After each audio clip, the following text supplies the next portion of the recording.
Pretty much every website we build these days has a structured element we call a landing page.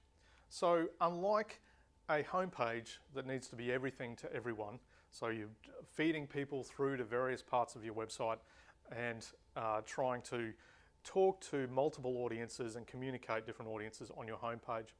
A landing page has one specific purpose, talking to one specific market. So you want them to come to that page, find out what they need to find out, and act on that information. So a landing page is critical to other components of your digital strategy and how you capture that market. So they're great for monitoring and tracking your conversions, if you like. So there's two types of landing pages. One is a very short form, single page in a single screen, and you can see that here, represented by my little sketch here.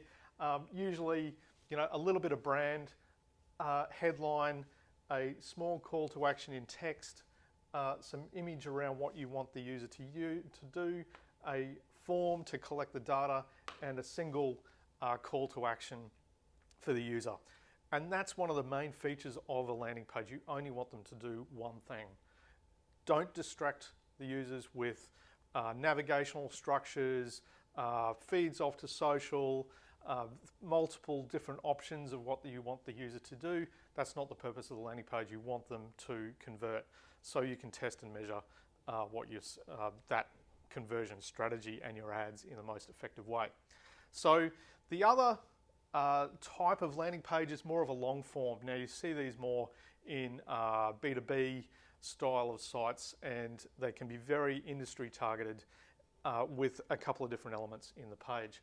So you can see here still same brand. Now they may or may not have your navigational structure. It depends on how you want to implement that with your pathways in. It might be a standard page on your website, and we'll talk in one of our next videos around how that is best implemented for search optimization as well. It can be very effective for search, especially regional search capture.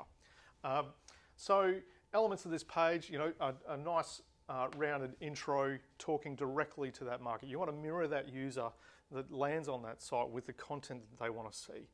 You've also got to build trust. You want them to stay on your site. They've got to trust you instantly. You've got 2 to 3 to 4 seconds to actually build that trust.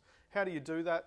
Well, it's with logos, it's with awards, it's with testimonials, it's with third-party testimonials, whatever that other elements that you can bring in that your industry uses, like standards, industry standards, ISO qualifications, certifications, whatever those are.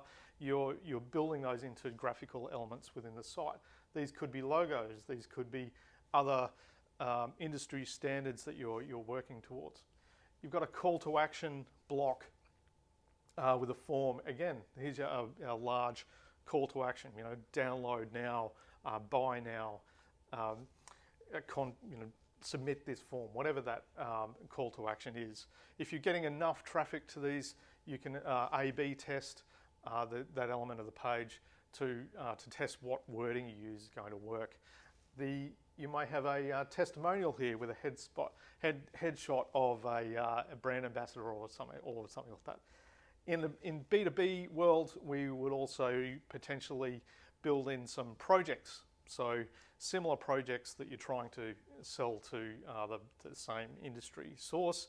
You might have some blog articles in there as well that directly relate to that market. So what you're trying to do is just specific market, talk to that user, and get them to do a single action on the page.